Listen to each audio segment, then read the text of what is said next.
All right, I'm joined by the real Coach Moore, Tom Moore, Prosser High School legend. Coach, here we are now. You're a legendary high school head coach.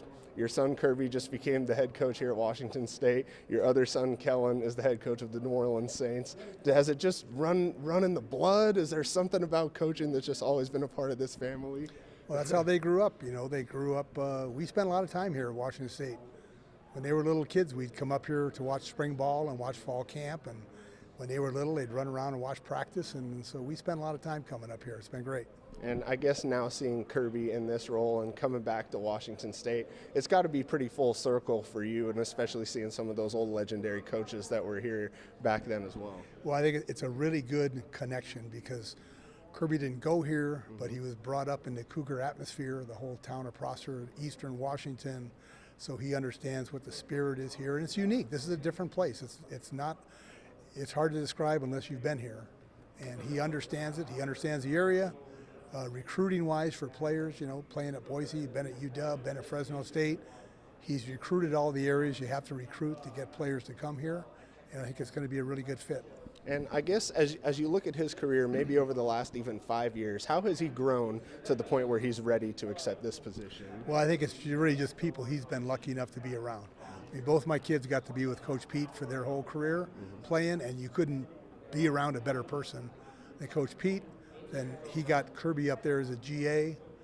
He was there for a year. Then he met Coach Tedford, who came to help Coach Pete. Tedford gets a job at Fresno. First guy he hires is Kirby. Goes down to Fresno, has a lot of success, and then they hire Kalen DeBoer. And Kalen makes Kirby the OC. And then he gets a shot at Mizzou and the SEC, which has been crazy. And so the people he's gotten to be around with Drinkwitz at Missouri, and so the people he's been around have really led him to this.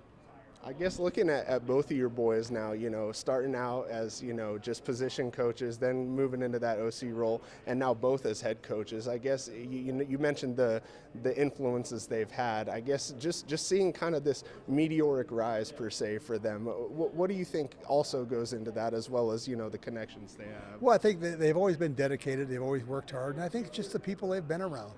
I mean, another Eastern Washington guy. Kellen's career is really due to Scott Lenahan, who's a Sunnyside kid and played at Idaho. And so Scott got him in the NFL, brought him to Dallas from Detroit.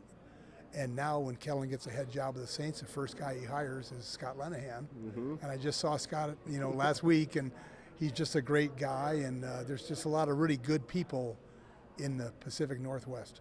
And you mentioned Kirby kind of knowing the area. I mean, the type of talent we have out here in Eastern Washington. I mean, how much do you think some of those young kids could potentially be a help in, bringing this program to the forefront of the new Pac-12? Well, I always tell Kirby the Will Dirting story. You can always find a Will Dirting, a kid from Omak who nobody knows about. There you go. And he shows up and he's the best player on your team. And there's people like that. There you go. All right, Coach Moore, congratulations. All right, thank you very much.